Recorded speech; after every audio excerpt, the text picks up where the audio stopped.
In this video, we're going to take a look at getting markers to display on the map to show us where schemes and properties are.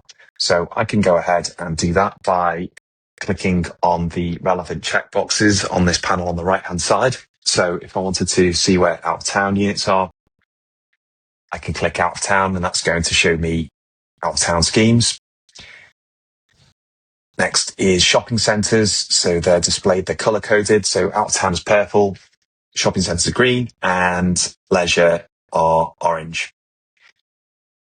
The next toggle along is scheme properties. At the moment, that's set to auto. And what that does is it will show the properties within the scheme once you zoom in. So if we zoom in, we can see that now the properties within those schemes have appeared. If we zoom back out, they'll disappear. You can override that by having them just always on or always off, but generally I like to leave that in auto.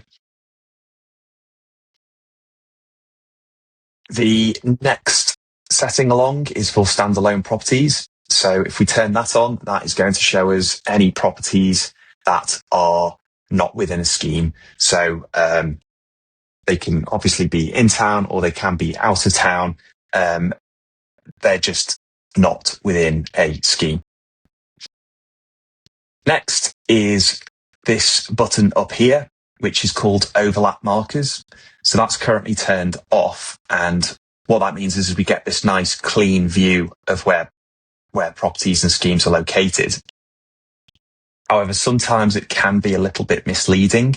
So for instance, if we just go back to out of town, currently at this zoom level here, we've only got one marker for Chester Retail Park, but in fact, there's several clustered together there.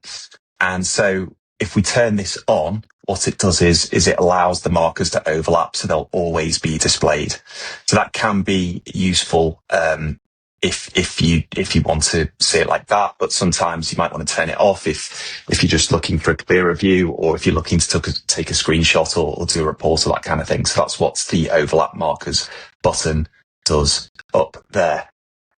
Finally, if you want to view information on a marker, you can simply click on it and it will open up the split view. And it will show you the relevant information about that property in the left-hand side.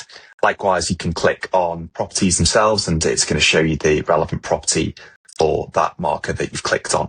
But I'll go through the scheme and property views in detail in another video.